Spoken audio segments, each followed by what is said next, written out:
So I will start, Jean-Michel, with a very simple question. I'm telling you it's getting harder by the time, but we start simple. Why would you say is diversity so important for a company like Sodexo? The answer can be in one word, it's performance. Okay, it's good to be nice, we want to be nice, we want to be fair, but for us, diversity and inclusion, it's just the way to be better in terms of growth, turnover, in terms of profitability, because diverse talents bring a better performance, that's obvious. We heard that a lot of time this morning from Commissioner Viviane Reding, but that's obvious. And we take it very seriously, and that's why, by the way, the Office of Diversity at Sodexo reports to the CEO, our CEO Michel Landel, because he's the guy who launched our initiative. And we are part of the strategic map of the group. There are 5 major objectives around developing new services, around profitability and gender diversity. And gender diversity is one of the 5 pillars of our strategy, which makes it very visible in the company. And it's also because we think we are not good enough. Otherwise, we would just communicate, but we have a team, again, that reports to the CEO, and we want to cover all kinds of dimensions of diversity. That includes generations, sexual orientations, disabilities, ethnicity, and of course, gender.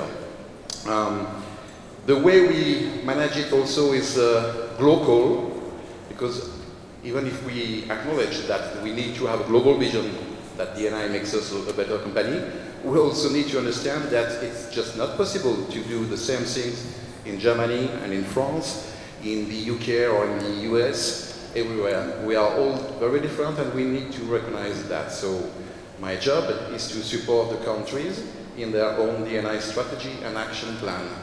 And I heard last week a very nice sentence saying that you can think global, but and you need to think global and act local. Otherwise, it's not action; it's science fiction. And I think it's very true. It's very true because sometimes at the beginning, I started 5 years ago. I suffered a little bit from the U.S. image or the U.S. approach of the diversity, very much linked to ethnicities and ethnic groups and things like that. So I don't want to say there is a French approach or German one. It's always very local. So that's the way we want to improve the company. And diversity is something, but it's a fact. Our job is inclusion. And that's a long-term vision. Again, we work hard, we invest a lot, but we are far from being at the end of the journey. And again, it's for performance.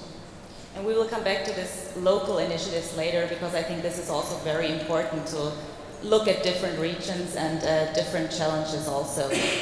And you said, did I get you right, that diversity ranks among the top 5 priorities for your leadership? It's actually very natural, because we are a service company. We employ 420,000 people in 80 countries. 420,000? Yeah. We are the first private French employer. Mm-hmm. So it's our only asset is people. We do not have technology.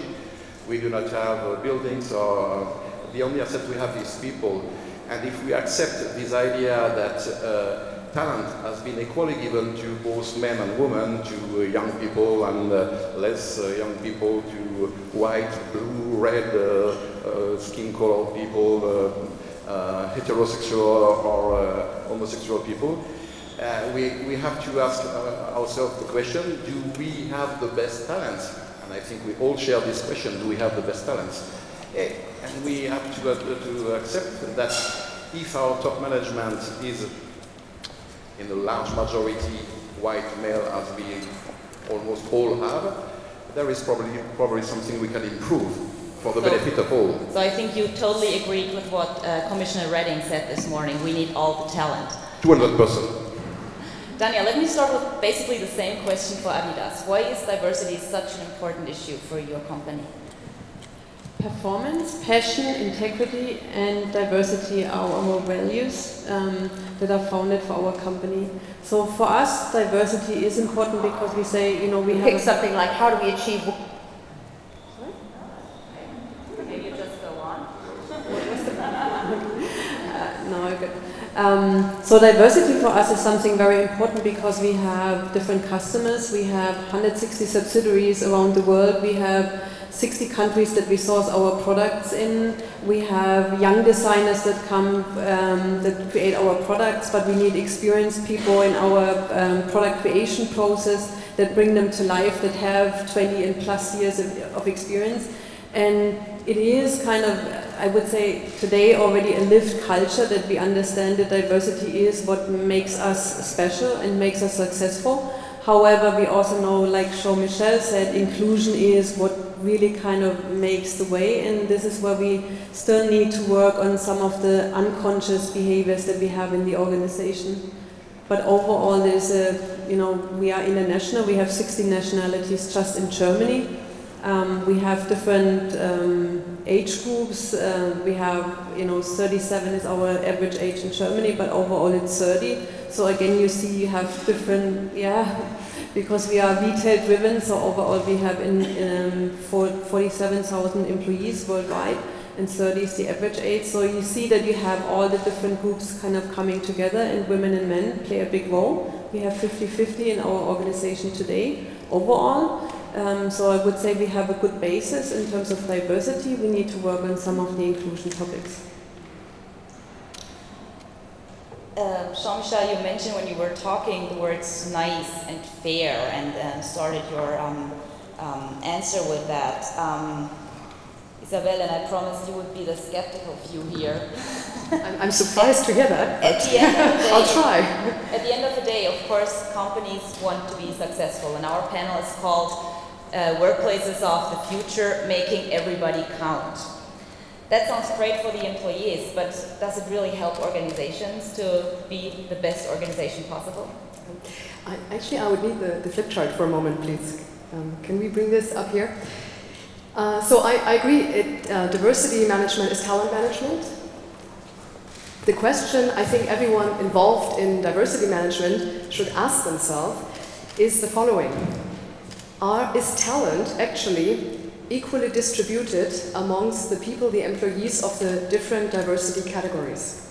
Because when we talk about it, and language is very important because language shapes our thinking, when we talk about diversity, often when I teach MBA classes or when I talk to the press, then we tend to categorize. We tend to say, women are like this, men are like this, older people are like this, younger people are like this, heterosexuals are like this, homosexuals are like this, people from America are like this, people from Asia are like this.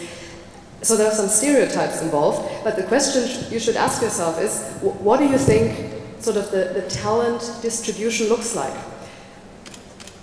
Now, if we say, let's say, this is emotionality, yeah? And this is sort of the number of people that show a high or low degree of emotionality in their workplace. So the question is, does the distribution actually look like this? In the sense of that, this would be men and this would be women, where women always show a higher degree of emotionality and there's no overlap between these two groups. I don't think that's the case. I think it looks very much like this, actually. Yeah, maybe on average, women are a little bit more emotional on average, so we take it down here, and maybe on average men are a little less emotional, but that still means, you know, there's a lot of overlap between these two groups. Similarly, when it comes to body height, you know, on average, men are a little taller, women are a little less tall, but that doesn't mean that every woman that we meet will be shorter than any man we meet. And so it doesn't do these categories just to think in these kinds of dichotomous categories, so it has to be about the individual. What's the respective talent of every individual? And I think if companies realize this is a really good business case. However, I do not see this when we look at companies to a wide degree. It has a lot to do with these kinds of categorizations. I think I pass the question on to the two company representatives we have here. So do you have any special initiatives or measures that you use in order to overcome this kind of prejudices and stereotypes? Yes, and that's the key is to change the culture. And I totally agree with you that to say when you said that it's individual, and it would be a dream to have one action that fits for everybody. And I agree that there are as many differences between two women and between a man and a woman.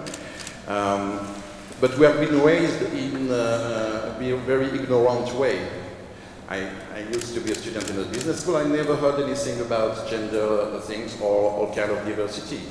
And you have to learn it by yourself much later. And that's why the first pillar of our action is training and raising awareness. Because otherwise nothing will happen. If you don't see that there is an issue, that not all the categories of people have the same chances, the same access to responsibilities. It's not only about men and women, but all dimensions of diversity. If you don't see it, it's not, you don't have to feel guilty, it's just because you don't know what you don't know. And that's why it's very difficult for companies now. We have to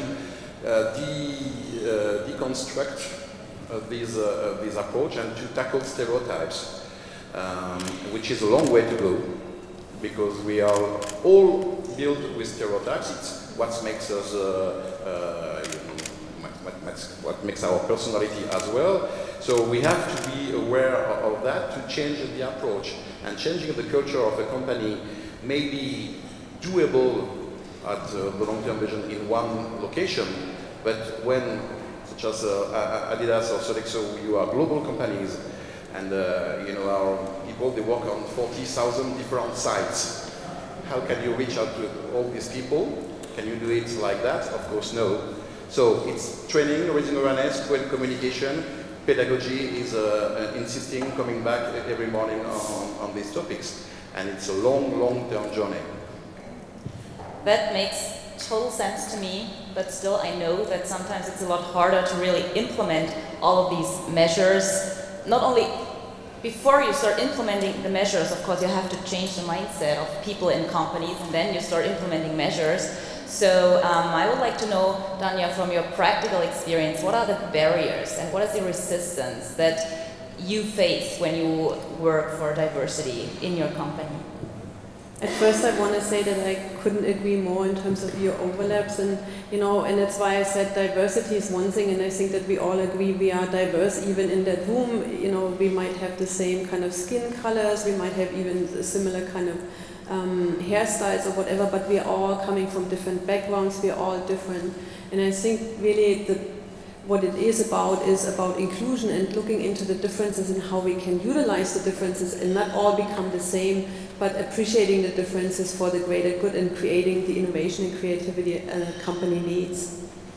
Overall, from our company, I can tell you, you know, I don't see a lot of resistance in terms of active resistance for managers. I see a lot of, honestly, especially the male groups are quite pleased that the women are now demanding more in different things, because I think that they see also the profit for them over time, because they also want a different life. They don't want to have a 50-60 hour work week, they also want to have time for family. So there is a trend where men wouldn't kind of speak up loudly, but they like the trends that we're going to. I would say that. And I can see that also with senior managers coming to us.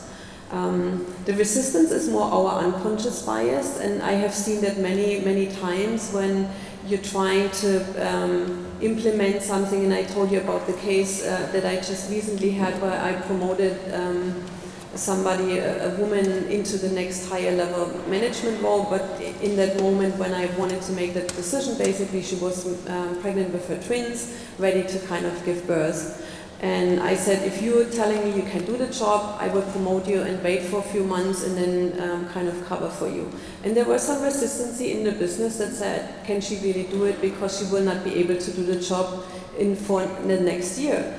And I kind of said, I scratched my head after the meeting and I thought, what kind of really struck me as odd in that conversation? And I had to call the manager and said, you know, would you have ever asked a male colleague to not be able to do his job because he's having twins in the family?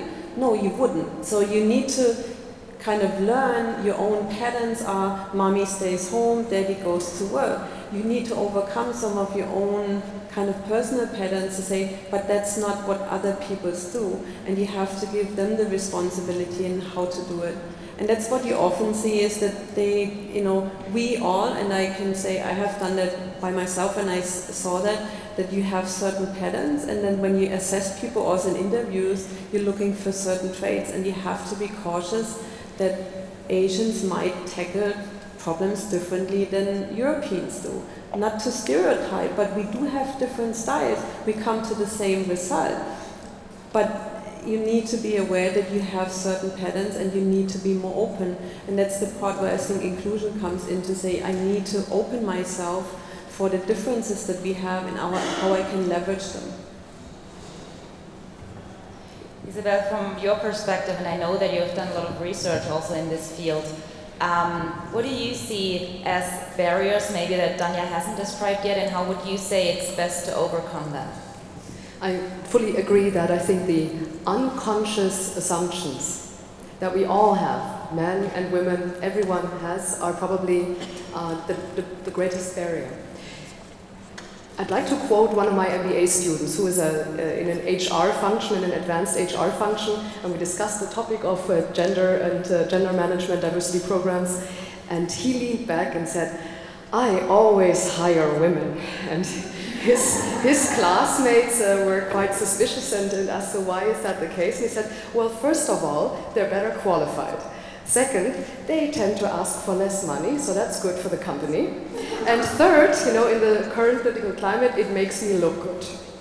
And so from an organizational perspective, really, it's hard to argue with that, because why would you pay someone more if they're, you know, qualified and they don't ask for more? And that brings us to the question of why don't women ask for more money? Why don't women, you know, self-promote more to higher positions? And the research, and there's a lot of research out there, clearly shows that we all tend to evaluate the same behavior quite differently. And this is easy to understand if we think about someone who gave you good advice, a good friend who gave you good advice that you accepted, and now imagine that the same advice would have been given by a 5-year-old. You probably, even though it's the same good advice, would not value it as highly. And that's just an extreme example, but in the same sense, we do mix the source with the content. Constantly, we all do it. And the only possibility really to sustainably change that is to change our thinking. It's a cultural issue, cultural issues are leadership issues. And for a long time, the money and the programs in this area have focused on what we as researchers call fix the women. So women need to be better trained, they need to be more able to negotiate a salary, they need to be more assertive, they just need to be better, so fix the women. And we now see it, of course, works to some extent, but it doesn't solve the problem because it's not a matter of competence. When we do experiments, you know, the best experiments are those CV experiments, where we send, as researchers, CVs to companies that are virtually identical, same qualifications, but instead of Michael, it's Michaela. So everything's the same. And we see huge effects. Yeah, so that tells us, and you can do the same experiments with ethnicity or age. This plays a role, and this can only be addressed by educating and changing the company at a cultural or institutional level. Yeah, we also saw the picture of the orchestra yesterday, right? When they said when they had a curtain in front of people who were playing, it made a huge difference which person they picked. But I just want to follow up on this question. You said it needs a lot of training and education. Do you have any practical examples for that, or are there any experiments out there that show how to do that? Because it sounds still very general. We know that we have to educate, we have to train that, but what can we really do? Yeah. So the bulk of research has focused on identifying all these biases that we all have, and it's now starting to look at ways to de-bias all of our thinking and judgment and decision making. So first practical advice is do not just focus on the women, focus on men and women, especially focus on them on the top management. We're all social creatures, and in a corporate context we are keenly aware of what we think the top management really values. And so it is about prioritizing values so that the message has to come from the top management that diversity is something that is going to be around for a long time, that everyone's serious about it, and then small things will accumulate and fall into place. So train and focus on also educating the male members of the organization. And by talking about research results that clearly shows, examples I mentioned, that we're all biased, and that's okay, because stereotypes serve a very important function, because often they are true. But from a corporate perspective, you get a competitive edge if you are able to identify those cases where they are not true, because you can treat people then more adequately. So the main thing would be to share the research results, discuss them to build awareness, and to implement debiasing measures. Maybe one thing that I can add here, we did a big project with a German company last year on sponsoring, and they told us after the project that it was great and it worked out very well, both for the people that got a sponsor and for the people who were the sponsor, because they finally realized, those high-ranking male managers, they finally realized there is a person I really believe in, I think she's good, and now I put my name out for her, and I say I want her to be on a certain board. But then I face resistance, and they say, no, we don't want her. And so they said the training was for both, for the people who were sponsored and for the sponsors. So not only thinking of training that is like a workshop, coaching or whatever, but also different ways, I think is very important. You mentioned not only look at the women and also get men in there, but of course diversity is more than just women and just gender. So I would like to know from both of you, but start with Jean-Michel, do you differentiate at Sodexo between diversity and gender? No.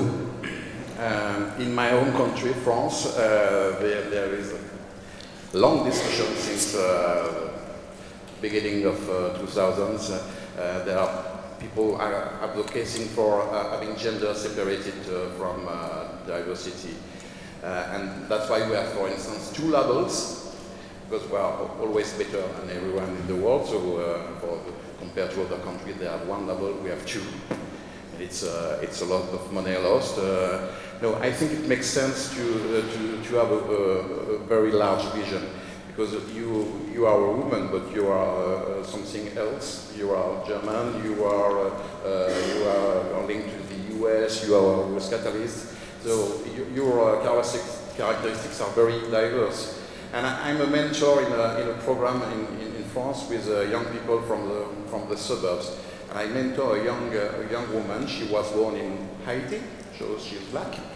And she works currently in a public company, and she has a very low-level responsibility, and that's because I think she is a woman. And she recently applied for a new position, and it was to be the manager of a shop, a large shop, a supermarket. And she was in the shortlist, final game, and she was not chosen because she was a mother of 2. So at one point you can be discriminated because you are a woman, the day after it's because of the color of your skin, and the day after it's because you are a mother or a father or whatever. So if we cut the people in just because of some areas, it's just not possible. What defines me? What defines you? It depends. It depends. Sometimes here I feel very French because I'm probably the only one. I feel a man because I'm not the only one. Almost the only one. But in other environments, I may define myself very differently.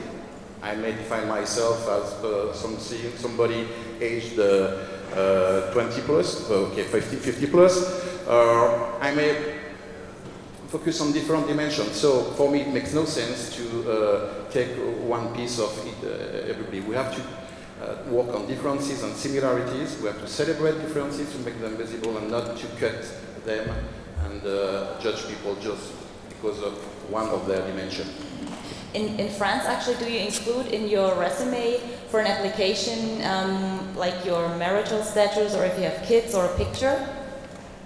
It's changed over the past years. It was very common 20, 30 years ago when I started to work. Recently we had an experiment on the anonymous resume. What you just said.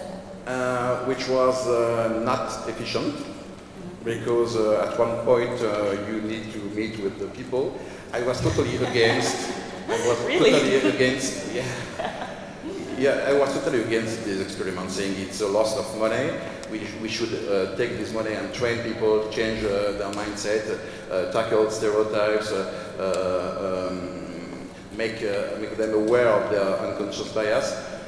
Otherwise, you know, you will always have the same stereotypes if you don't see the people. So that was nice to experiment. The results were issued last year, and they showed very clearly that there is no difference between anonymous resume and anonymous resume. So I was very happy with that. Okay, so there's always a study where you can have another study or experiment that says completely the opposite, but this is certainly nothing new to us. Danja, at Adidas, do you differentiate between diversity and gender? No, we don't differentiate, similar to what Jean-Michel already said. And honestly speaking, also thinking about the activities and the needs that the different groups have, they're fairly similar. When you think about certain age groups, and now we talk Generation Y, what their needs are, they want to be more flexible, they want to work when and where they want to. You have women that have special needs, and again it goes towards flexibility. You have the baby boomers that also might not want to work until they're 70, but you do have, what you do find, I would say that when I entered kind of the workplace, it was like careers went linear, and what you were told, like whatever you haven't achieved until you were 40, you will never achieve in your career, so better make sure that you go on a fast track until then. And I think what changes now and what we're seeing is that careers are more happening in waves, and we need to cater towards that, and we as the companies would be stupid to kind of lose our talent on the way just because for whatever reason, and honestly speaking, I mean in our companies, yes, family plays a big role, but also people want to experiment with some of their sports sometimes. I mean, you have plenty of reasons why people want to just maybe go a little slower, take a sabbatical, whatever it is, and you have to cater towards it. There will not be those linear careers anymore. So that means that the companies need to cater towards the different needs of the people, which will also give a good benefit to women, because we all know that typically women are having the children and need more flexibility, but also the men that now enter the workplace and also want to have more flexibility. So we're starting to see more and more of that happening, of the older generation that comes and says, hey, I want to step down from the role I have, I want to kind of slow down, but still do something valuable for the company. We even see the newcomers. I mean, we had a couple of examples just recently where what you would consider in the past kind of a scandal, you know, young MBA trainees that did their traineeship and said, you know what, before I now start my full-time job, I really need a sabbatical for 3 months. And you go like, really? Haven't you just started working? But it is a new generation that is out there, so I think that this, if the companies kind of understand that concept, that one size fits all doesn't work, we need to get away from presence culture, we need to be more flexible to working models, I think that will kind of do part of the trick. And then combined with the kind of trainings, I think we will go a long way. Talking about flexibility, we recently did a study together on the future of work and life design, and most of the people said that flexibility would really improve both their work-life balance and also gender equality. Then on 1 or 2 weeks later, I heard on the radio that there was another study saying that a lot of people get sick and call in sick from work and have more sick days because of flexibility, because of too much flexibility, and because they cannot handle the responsibility that comes with flexibility for the single employee.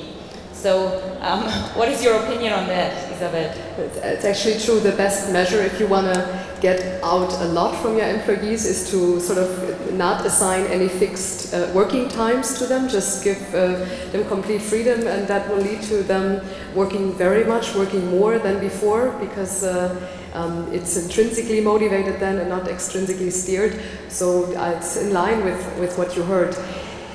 I mean, the workplace is certainly changing to a great degree. We have the technological development, especially when it comes to the kind of technology that we deal with at DLD as well, that enables us, for the first time really, to coordinate work differently. That's innovation that's been going on for 15 years. And what we will see in the development is that we will have large corporations, because large corporations have a number of benefits, you know, reputation, brand image, capital power, economies of scale, but due to the technological innovations that we see, large companies can start to offer the benefits of small companies to their members. And we know from studies that these typically small companies offer a certain climate, a familiarity climate.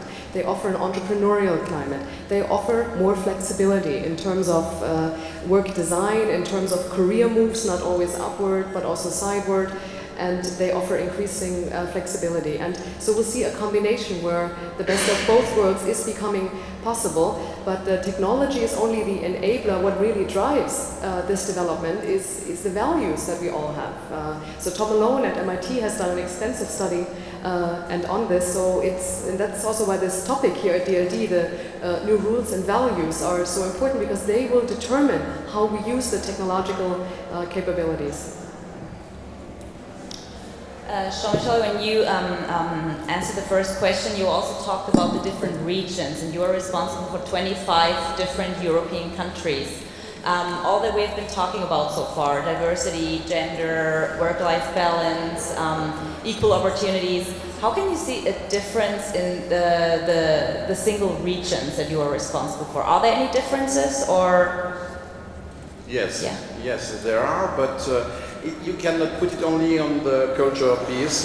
It's also linked to the personality of our leaders there. So you can have very positive surprise or some negative surprise. But if you look at Europe, actually I have a global role, but operationally I focus on Europe. It's true that being a woman in Finland or in Italy is different. And if I compare the figures for Sodexo, in Finland we have 80% women at all levels, which is way too much. And we are looking for gender balance. Gender balance is between 40 and 60. And in some other countries, such as France, Germany, Italy, it's more than around 30% of women in some positions. So this is a fact. And if you take the other components of diversity, it's also the case. There is no single approach to, for instance, minorities. What does it mean to be a minority in Germany or in France? It's not the same thing. It's not the same thing to be a gay man, for instance, in Poland or in the UK. So there are a lot of different factors which makes it very, very difficult, and that's why the unique approach is to be very local, to avoid reinventing the wheel, because it's a loss of energy and money, but it's really one country at a time. And again, sometimes you can be in a very open country and be exclusive yourself, or I saw some countries that have the reputation to be less inclusive, and with leaders in my company or in other, they were extremely inclusive. So you have both. You have the environment, and then how you deal with this environment, which may be very, very different. So it's extremely complex, and it would be so easy to say, I know that in Europe, you are in the Nordics, do like that. You are in Spain, Italy, do like that. In France, do like that. No. And what role does society and the political surroundings play at this time? Because we know we have some countries, of course, in Europe that are further advanced, also from a political standpoint. We have countries that have already introduced a gender quota, and we have others that are far away, and we have some in between. So do you realize that there are any differences in these countries coming from those different backgrounds? Yes, clearly, I think if we want to make things happen, it has to be a combination, a collaboration between companies, between NGOs, between politics and also the press, for instance, to have the same goal. It's true that this debate around quotas is very visible now times in Europe. I will be soon in Italy. You know, Mr. Berlusconi was, let's say, he had a very specific approach to these gender issues, if you see what I mean. Times are changing, and I think the government wants to change things, and they will have an impact, but they will need a strong collaboration with companies, because the workplace is private and public. They can decide something for the public, but we know that it will take years, decades, perhaps more to change the public sector. In the private sector it's very long, but perhaps we can be more reactive. So I see clearly that the political signal is very important to us. Isabelle mentioned this morning the progress that France has made in women representation in boards. It's true. You can be against quotas, but if you don't want quotas, nothing will progress. Call it as you want, quotas, objectives, targets, goal, whatever you want, but do something.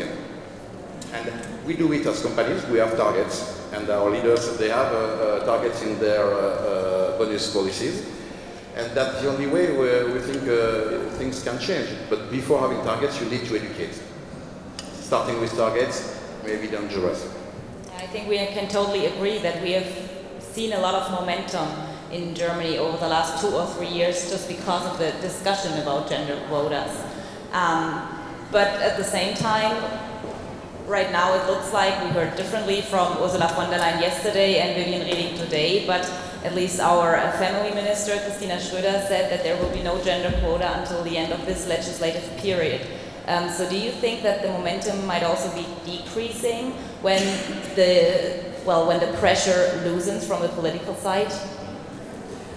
Honestly, I don't think so, because the public interest is way too high, and I think that this needs to keep up, and you can see it that people are also intrinsically motivated. I can definitely say, I mean, our CEO has committed a number to the external world, and I can promise you that if Herbert promised something to the external world, he will hold his promise. So we already set ourselves some targets now, talking about the DAX 30 DAX companies for 2015 that we will work towards. So the road is clear ahead of us, so there is no kind of escape regardless of what the politicians now decide or not decide. I would say the pressure's up. Plus, honestly, I think that we would be missing out as companies in terms of the talent pool, that we would be missing out. So we need to be competitive in the market to ensure that we are today and remain a competitive employer. And when you think about the demands that candidates today have, diversity is one of them. So just by purely ignoring the fact and thinking that because the politicians are now kind of maybe decreasing pressure, not doing anything, will put you very much behind the competition, because people are looking out for, again, flexibility, for some more values in their workplace, and they want to have, as I said, you know, they take more responsibility if they get something back, and for me it's always a give and take, and that needs to be in balance. We have about 5 minutes left, and I want to pass on a question that I've been asked frequently here at this conference, because I work for Catalyst, and Catalyst does a lot of research and works with a lot of companies. And I've been asked, so Isabelle, what is new? We've done so many things, what can we do now? Is there anything new that we can start as a diversity initiative, or anything that we can do that we have not tried yet? Isabelle, from a research perspective, is there anything brand new that we could recommend? I doubt it, but maybe you have an answer. I don't know from a research perspective what I would find challenging for companies, but probably very effective, is the gender payment gap. So we know it's very pervasive, around 20% payment gaps between men and women in Germany, in Europe, in other parts of the world. And so I think if a company is, you know, I believe many companies are very committed, but if you are want to take it one innovative step further, why not make sure, make this public, and look at the numbers and compare and be accountable for this development. I can tell you, we looked at it just recently. 3% is our gap right now. 3%, yeah. So I think we don't have that long of a way to go, but I mean, we're definitely looking into that on a regular basis, but we feel quite comfortable that it's a gap that we can close. Yeah, I think you should definitely make, no, but I think this would be great to have this public, because what I heard at a dinner was that, well, actually it would ruin the companies if they all of a sudden have to pay women the same amount of money as men. Where should all the money come from? So they can't do that overnight, it would ruin the company. Yeah. I think it's an extremely important topic, and we have almost the same figures. It's very difficult to measure it globally, but in the main countries where we have measured we have the same gap, so we have to close these gaps. But for us, the biggest gap is just that we have more men than women in top management position. And that's where the big gap is, and it's also a question of money, because if you are at the top, you are better paid than if you are just in middle management. So, and that's where the problem sits now. For that, I think the only innovation we can have is to have a lot of actions together. What doesn't work, I think, is to have one single action, to try it. It doesn't work, okay, so you launch a woman network, it doesn't work. You launch mentoring programs for women, it doesn't work. You launch a flexibility program, it doesn't work. It's not that way that it will work. It's to have a strategy that includes all these things. And it's also about with including everybody. And when it's about gender, it's not only women, it's women and men, it's not a women's issue. It's an objective for everybody, so it's to have a very well-articulated strategy. That's what we try to do, to have all these actions, to work on flexibility. I think it's definitely one of the most challenging topics, because it's again changing the culture of the companies, and flexibility means something different for you and for me as individuals, and we have to accept that we can have this individual approach. So to articulate strategies and to make them work, one country, one people at a time is very long, challenging, but that's perhaps the only innovation I can see. And to continue, never give up, even if it's hard times, such as these times, in crisis time, and sometimes it's easy to say, okay, we'll wait until the economy gets better to come back on diversity issues, which is ridiculous. It's now that we have to work on it, because we will solve this, at least partially, this problem with the economy with better diversity and better inclusion. Sure. So look at the existing strategies and also evaluate them and see what works and what doesn't work, and go from there, instead of inventing something completely new after the old strategies haven't worked. Maybe because you have implemented them in the wrong way and not suitable for a company. Okay, with that I'd say we're coming to an end. It was great to have you all here. I actually would have loved to also take questions from the audience, but I'm looking at this clock and it says no, there is no time left. We had a great panel and they had so much to say, and I'm sure you appreciated the answer that they gave us. So please give them a hand, and yeah, keep in mind what they said.